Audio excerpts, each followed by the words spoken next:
ce soir, on se fait une petite recette avec des okas du Pérou. C'est quelque chose qu'on n'a pas l'habitude de voir et c'est pourtant quelque chose qui est assez bon quand on le cuisine correctement. C'est très proche de la pomme de terre. C'est rouge à l'extérieur et puis ça va ressembler un peu à du radis, du navet euh, une fois qu'on le coupe. Donc là, pour pouvoir le manger ce soir, je vais les couper grossièrement en deux, couper le brocoli grossièrement. Je vais garder le cœur du pied et je vais jeter le reste. Pour accompagner ça, du riz demi-complet taille et un trio de lentilles que je fais cuire en même temps que les légumes, tout simplement parce que ils ont à peu près le même temps de cuisson, entre 10 et 12 minutes. Vérifiez bien les lentilles et le riz, il faut qu'ils soient al dente, pas trop cuits, histoire de ne pas exploser l'indice glycémique, c'est quand même mieux. Surtout avant de dormir, c'est pas plus mal. Donc, du coup, une fois qu'on a fait tout ça, on a bien sûr aussi préparé la sauce. Je vous laisse préparer la sauce assez facilement avec un blender ou un bras plongeant.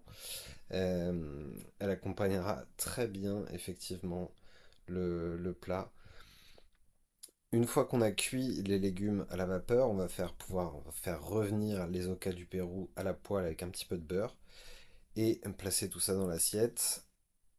Une fois qu'on a fait tout ça, ou en parallèle, si on a le temps, on fait cuire l'œuf à la coque et on va pouvoir le rajouter. Bon, ça y est, c'est prêt. On va voir le résultat. J'ai juste à rajouter la petite sauce que j'ai faite aussi en parallèle. Vous pouvez aussi blanchir rapidement pendant 3 à 5 minutes grand maximum les brocolis et les okas du Pérou. Le résultat, brocoli, okas du Pérou, vapeur, puis okas du Pérou grillé à la poêle avec un trio de lentilles, du riz demi-complet, la petite sauce qui va bien au paprika fumé et un œuf à la coque. Bien sûr, j'ai enlevé la coque, ça m'a pris un petit peu de temps, mais ça vaut le coup.